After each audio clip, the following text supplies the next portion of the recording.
Hi guys, welcome back to ILM Academy, and today in this video we are doing the hard questions of Pythagoras theorem in real world context। मतलब कि word problems के हम hard questions आज करने लगे हैं। ठीक है, दो ही क्वेश्चन थे हार्ड। तो फर्स्ट ऑफ ऑल पहला क्वेश्चन हम ज़रा देखते हैं। तो इसके अंदर वो कहता है कि अच्छा, जिसने इसके इजी और मीडियम नहीं देखे वो मेरे ये पिछली दो वीडियोस देख सकता है, इससे पिछली दो। तो उसमें आप लोगों को पता लग जाएगा कि मतलब ये क्या सिस्टम है और पाइथागोरस थ्योरम किस चीज़ को कहते हैं। ठीक है। अच्छा, उसके बाद ये कि अब क्वेश्चन नंबर 1 पे आ जाते हैं। तो यहाँ पे वो कहता है कि the courier travels due north. ठीक है। अब एक चीज़ जो हमें अपने माइंड में रखनी है, आई थिंक सो ये है, नहीं,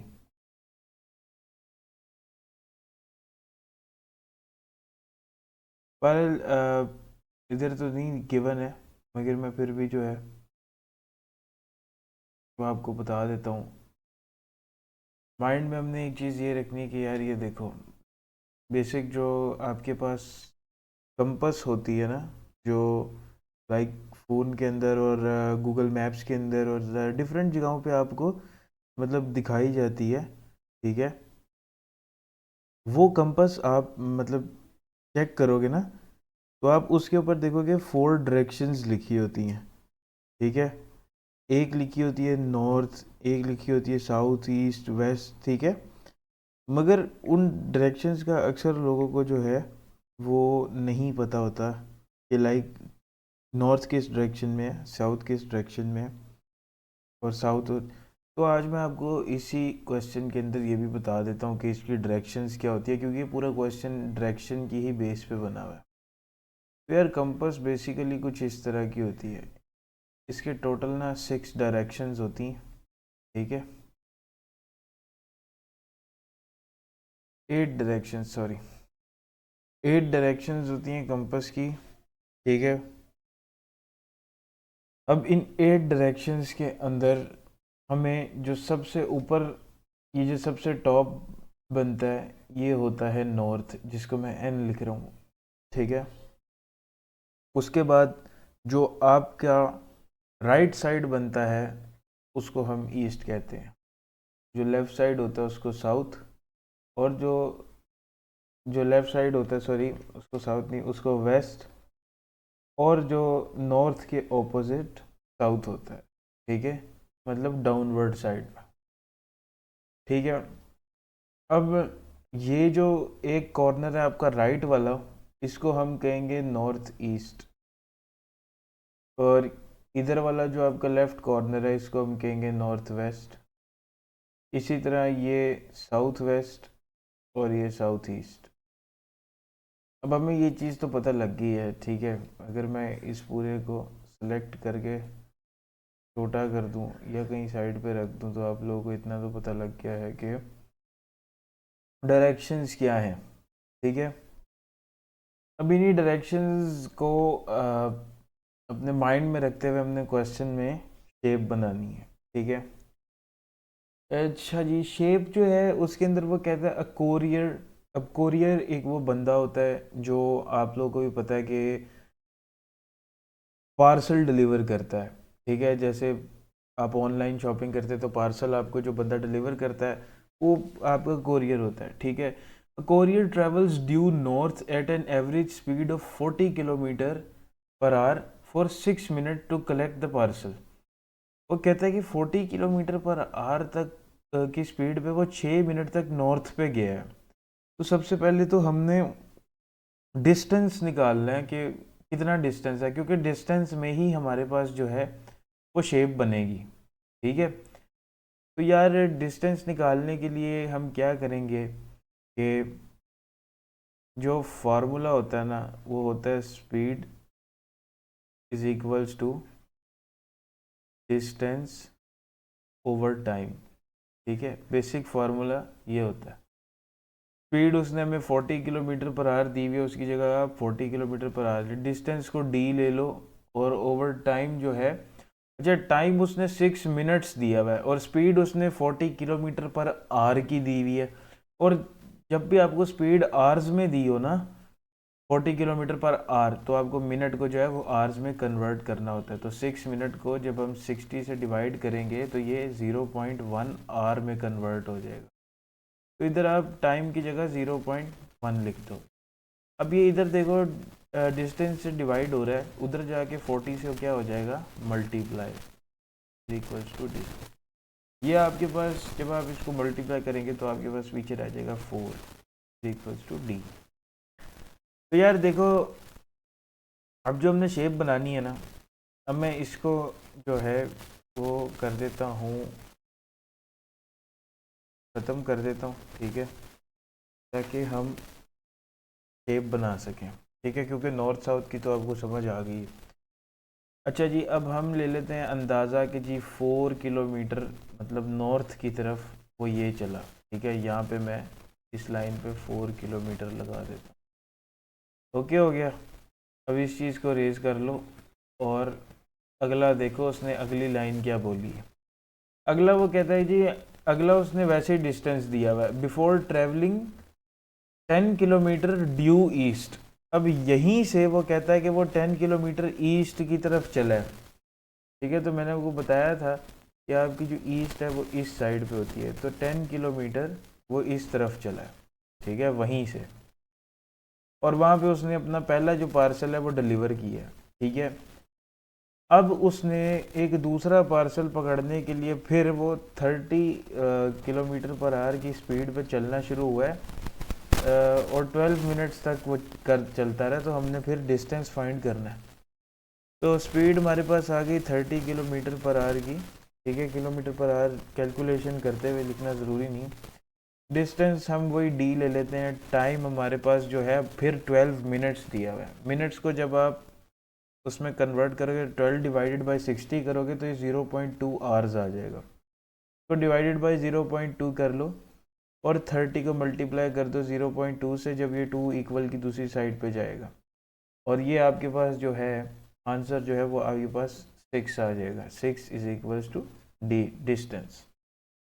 अब देखो, ऑब्वियसली इधर वाला डिस्टेंस हमारे पास नॉर्थ वाला 4 किलोमीटर था, तो साउथ नॉर्थ के ऑपोजिट होता है, तो 6 बड़ा है, तो हम थोड़ी सी लंबी लाइन लगाएंगे, ठीक है।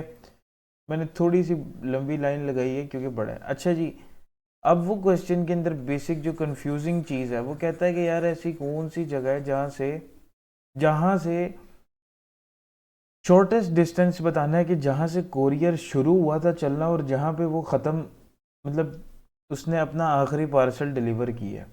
तो अगर कोरियर जो है वो शुरू हुआ था इस पॉइंट से और आखिरी पार्सल उसने इस पॉइंट पे डिलीवर किया, तो अगर मैं इन दोनों का शॉर्टेस्ट डिस्टेंस देखूं तो वो ये बनती है, ये वाली लाइन, ठीक है। ये इन दोनों के दरमियान में शॉर्टेस्ट डिस्टेंस है, ठीक है। तो इसको मैं ले लेता हूँ एक्स, कि यार हमें नहीं पता ये डिस्टेंस क्या है, मगर हम एक चीज़ कर सकते हैं। अगर मैं यहाँ से एक 90 डिग्री का ट्रायंगल बनाऊँ, ठीक है, तो उसकी भी लेंथ जो है हमारे पास 10 किलोमीटर ही आएगी, क्योंकि ऊपर वाली लाइन की भी 10 किलोमीटर है, और जो इधर वाली लेंथ है वो हमारे पास 4 - 6 आ जाएगी। क्योंकि देखो ये पूरा 6 किलोमीटर है, अगर मैं उसमें से ये वाला 4 किलोमीटर माइनस कर दूंगा तो पीछे हमारे पास ट्राइंगल की साइड आ जाएगी। तो यार इस पे हम अब जो है वो अप्लाई करेंगे पाइथागोरस थ्योरम अब जाके, क्योंकि हमारे पास ट्राइंगल बिल्ट। तो यार देखो, X square is equals to A square की जगह आपने क्या लगाना है जी, 10 का स्क्वायर, प्लस बी स्क्वायर की जगह आपने क्या लगाना है जी, 4 - 6 का स्क्वायर। तो x square is equals to 10 10 ज़ार 100 और 4 - 6 2 2 2 ज़ार 4, ठीक है। एक्स इज इक्वल्स टू 104 आ गया आपके पास। अब आपने इसको और इसको अंडर रूट में ले लेना है। अंडर रूट ले लिया तो एक्स इज इक्वल्स टू आपके पास 10.2 किलोमीटर्स पर आवर आ जाएगा, जो कि आपका, और 10.2 किलोमीटर्स का डिस्टेंस आ जाएगा, मतलब ये वाला, और ये आपके पास शॉर्टेस्ट डिस्टेंस। आगे आप लिख देना शॉर्टेस्ट डिस्टेंस, ताकि वो एग्जामिनर जो है वो समझ जाए, ठीक है। ओके, सेकेंडली जो 15 है ना, बहुत ही बड़ा क्वेश्चन है, ठीक है, लाइक काफ़ी लेंथी क्वेश्चन है। एक ही क्वेश्चन के अंदर उसने सब कुछ टेस्ट कर लिया है। ये आप 15 का साइज़ देख सकते हो और क्वेश्चन 2 का साइज़ देख सकते हो। ये क्वेश्चन देखो यार, ये एक्सरसाइज का क्वेश्चन 15 है, ठीक है, मगर ये मैंने ढूंढ के निकाला था, मैंने कहा था यार ये कुछ बीच में ना अलग लग रहा है।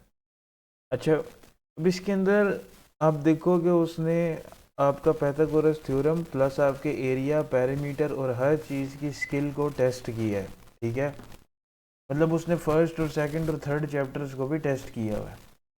तो यार देखो, गौर से इस क्वेश्चन को देखो, तो इस क्वेश्चन को मैं उठा के इधर रखता हूँ ताकि आप लोगों को एक साइड पे मैं सॉल्व करता जाता हूँ। वो कहता है यार, the designer is task to design 2 tables for children such that the table tops are different shapes as shown. अब टेबल टॉप्स, डिज़ाइनर ने 2 किस्म की टेबल टॉप्स बनाई हैं, आप इधर देख सकते हो, एक टेबल टॉप ये, एक टेबल टॉप ये है, ठीक है। अब वो कहता है कि यार इन दोनों के जो पेरीमीटर है ना वो सेम है, मतलब टेबल की सिर्फ आपने टॉप देखनी है, पूरा टेबल नहीं देखना। एक की रेक्टेंगल टॉप है, एक की सर्कल टॉप है, ठीक है, टॉप मतलब ऊपर वाला हिस्सा। तो एक वो कहते हैं दोनों के जो पेरीमीटर है ना, सर्कल, और एक चीज़ आपने कंफ्यूज नहीं होना, स्क्वायर और रेक्टेंगल का तो पेरीमीटर हो सकता है, ठीक है, मगर सर्कल का जो होता है ना, वो पेरीमीटर की जगह हम उसको सरकमफ्रेंस कहते हैं, ठीक है, वो सरकमफ्रेंस होता है, ठीक है। तो बात एक ही है वो सर्कल का पेरीमीटर, मगर सर्कल के पेरीमीटर को जो नाम दिया जाता है वो सरकमफ्रेंस दिया जाता है। अच्छा, खैर दोनों के उसने हमें पेरीमीटर बता दिए कि 132 है, ठीक है। अब वो कहता है कि लेंथ फाइंड कर लो। तो यार पेरीमीटर का फॉर्मूला क्या होता है, पहले रेक्टेंगल का देख लेते हैं। मैं यहाँ पे सबसे पहले जो स्क्वायर टॉप जो है उसका निकाल रहा हूँ, तो स्क्वायर का पहले निकाल लेते हैं जी। स्क्वायर टॉप में हमारे पास जो है वो पेरीमीटर इज इक्वल्स टू, जो फार्मूला होता है वो होता है 4 into length, 4 multiply by length. Perimeter उसने हमें 132 दिया हुआ, तो पेरीमीटर की जगह हम 132 लिख देंगे और 4 आगे एल। अब 4 इधर देखो एल से मल्टीप्लाई हो रहा है, अगर मैं इसको इधर ला के इक्वल के डिवाइड कर दूँ 132 से, तो हमारे पास लेंथ निकल आएगी, जो हमारे पास निकलेगी 33 सेंटीमीटर की, ठीक है। तो स्क्वायर की हमारे पास निकल आई 33 सेंटीमीटर की, और यही अब हम जो है रूफ टॉप, सॉरी, राउंड की देखते हैं। तो इसके अंदर भी उन्होंने हमें जो इसके अंदर बेसिक फार्मूला जो लगता है पेरीमीटर के बजाय सरकमफ्रेंस का लगता है, तो circumference is equals to 2πr है।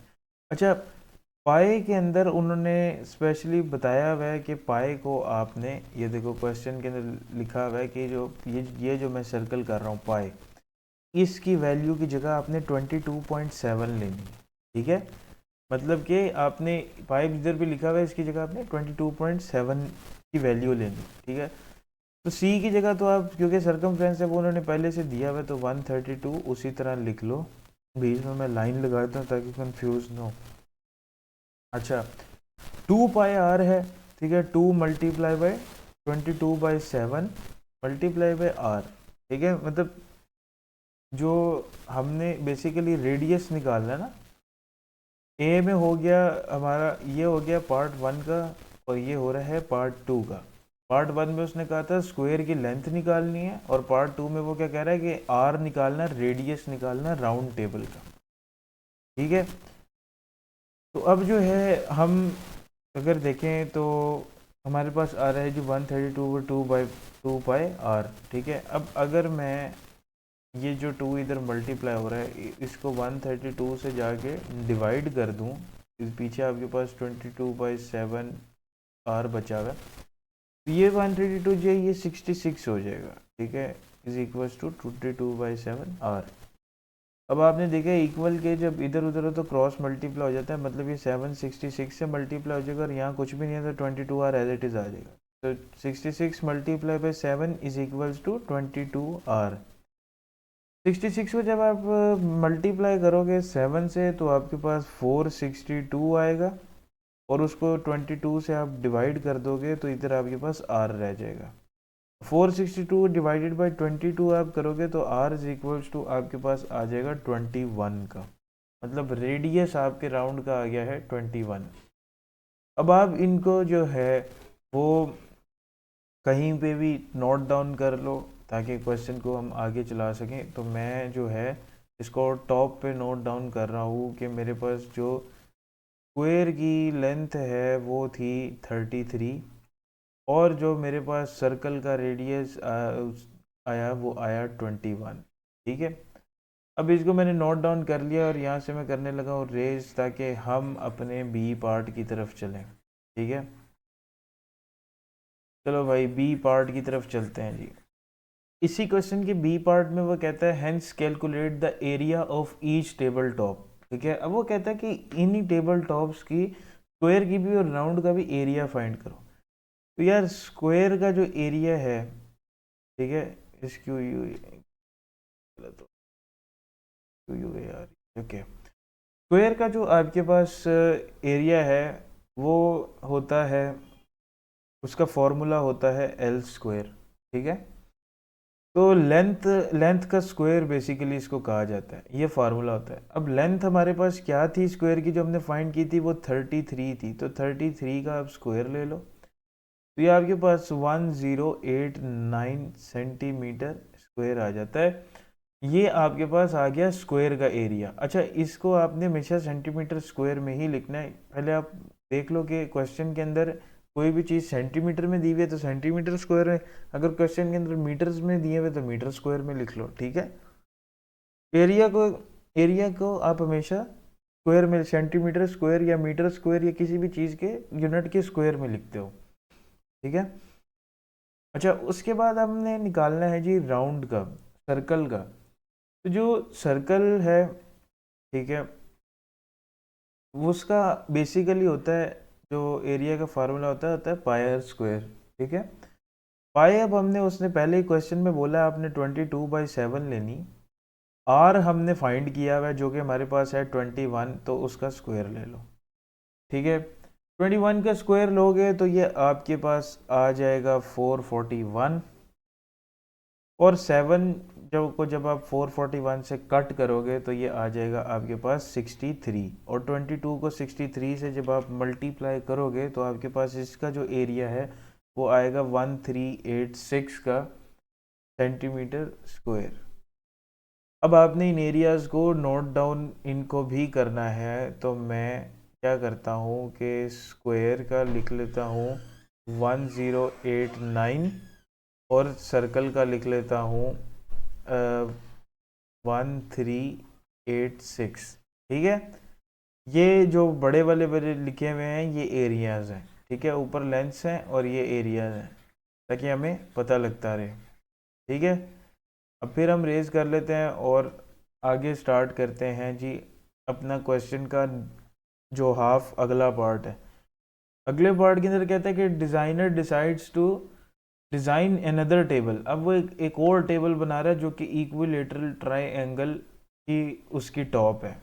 इक्विलेटरल ट्राइंगल जो होता है उसका मतलब ये होता है कि जो ये जैसे मैं ये ट्राइंगल बना रहा हूँ, ठीक है, ये तो बेसिक इसका मतलब ये होता है कि इसकी तीनों साइड्स इक्वल हैं। ठीक है, तीनों साइड्स इक्वल हैं, अगर ये 2 है तो ये भी 2 है और ये भी 2 है। ठीक है, तो इसको कहते हैं इक्विलेटरल ट्राइंगल। ठीक है, तो वो कहता है कि पहले तो उसने उस ट्राइंगल का पेरीमीटर दे दिया। अब वो कहता है कि पेरीमीटर से आपने इसकी लेंथ निकालनी है ट्राइंगल की। ठीक है, पेरीमीटर उसने हमें दिया हुआ है वही 132। ठीक है, तो जो ट्राइंगल का पेरीमीटर इक्विलेटरल का होता है उसके जो पेरीमीटर का फॉर्मूला होता है वो होता है perimeter is equals to 3 into length. अब पेरीमीटर उसने हमें 132 दिया हुआ है तो p की जगह 132 लगा दो और 3l आ जाएगा एज इट इज़। तो 132 डिवाइडेड बाय 3 करोगे तो इज इक्वल्स टू l, और लेंथ आपके पास जो है वो आ जाएगी 44 की। ठीक है, तो ये अब आप इधर लिख लो कि ट्राइंगल की जो हमारे पास लेंथ है वो आ गई है 44। ठीक है, सेकेंडली अब उसने बोला है कि आपने area of the table top, मतलब इसी ट्राइंगल का एरिया फाइंड करना है। अब एरिया ही मेन ट्रिकी चीज़ है, ठीक है। इसके लिए आपको सबसे पहले इस ट्राइंगल को मुझे बनाना पड़ेगा, वरना आपको समझ में नहीं आएगा, ठीक है। ये मैंने इक्विलेटरल ट्राइंगल बनाया, ठीक है। इसको गौर से देखो यार। अब अगर मैं इसके एरिया फाइंड करने के लिए आपको इसकी हाइट चाहिए होती है, ठीक है, और हाइट होती है ये, ठीक है, जो एक कॉर्नर से निकले और सीधा जाए अगले की सेंटर को हिट करे, तो उसको हम हाइट कहते हैं, ठीक है। ये मैंने कॉर्नर से लाइन निकाली और ये पूरी ट्राइंगल के सेंटर में जाके हिट कर रही है दूसरी लाइन के, तो ये हमारी हाइट होती है। अब जब तक हमारे पास हाइट नहीं होगी हम फाइंड नहीं कर सकते, जबकि हमारे पास जो लेंथ है वो ये भी 44 है, ये भी 44 है और ये भी 44 है। सबसे पहले तो आपने एक चीज़ देखनी कि आपको, अगर मैं सिर्फ इतना ट्रायंगल लूँ, इतना, तो ये एक राइट एंगल ट्रायंगल है, ठीक है। अब इसी को मैं नीचे अगर बनाऊं तो ये कुछ यूं बनेगा। इसकी एक लेंथ 44 आ रही है और इधर वाली हमने फाइंड करनी है। इधर वाली हम फाइंड कर सकते हैं क्योंकि ये जो लाइन है पूरी ये 44 है, अगर तो ये जो हाफ ट्राइंगल है 44 का हाफ होगा, तो ये वाली जो लेंथ है 44 divided by 2 is equals to 22 बनेगी, ठीक है। तो देखो हमें दो लेंथ्स तो मिल गई हैं, अब हम हाइट फाइंड कर सकते हैं। तो बस अब आपने इस तरह से जो है पाइथागोरस लगा के हाइट फाइंड करनी है। तो c square is equals to A square plus b square, ठीक है। सी स्क्वायर हमारे पास 44 का स्क्वायर है is equals to a square की जगह हम हाइट का स्क्वायर लगा देते हैं प्लस 22 का स्क्वायर, ठीक है। तो यार जो आपके पास, अब आपने पाइथागोरस थ्योरम लगा लिया, ठीक है। तो अब 44 स्क्वायर का जो है वो आपके पास हो जाएगा 1936, ठीक है। और 22 का स्क्वायर जो है एच स्क्वायर प्लस 22 का जो स्क्वायर है वो आ जाएगा 484। अब इसको जब आप इक्वल की दूसरी साइड पे लेके जाओगे तो ये 1936 माइनस 484 हो जाएगा, ठीक है, इज इक्वल्स टू एच का स्क्वायर। इसको जब आप माइनस करोगे तो ये आपके पास 1452 बचेगा is equals to h square. इधर से भी आप और इधर से भी इसको कट डाउन कर लो, ठीक है, और अंडर रूट ले लो, तो आपके पास जो एच है वो उसकी वैल्यू क्या आएगी, वो आएगी 38, एक मिनट 31 लिख दिया, 38.11, ओके 38.11 इसकी वैल्यू आ गई। अब ये हमारे पास आई है सिर्फ एज, हाइट, मगर हम उसने हमें क्या कि एरिया फाइंड करो, हमारे पास अभी आई सिर्फ हाइट 38.11, ये मैंने ऊपर लिख दी है। हमने फाइंड करना है एरिया। अब एरिया फाइंड करने का अलग से फॉर्मूला होता है, ठीक है। अब एरिया फाइंड करते हुए जो हमारे पास बेसिकली जो फॉर्मूला होता है इक्विलेटरल के एरिया का, वो होता है half into base into height. Height में इसलिए निकाल रहा था, बेस तो हमारे पास 44 है ना, तो हाफ इंटू बेस हमारे पास 44 हो गई जो हमने ये निकाली थी ट्राइंगल की लेंथ, और हाइट हमारे पास ये हो गई जो हमने ये निकाली है इंटू 38.11, ठीक है।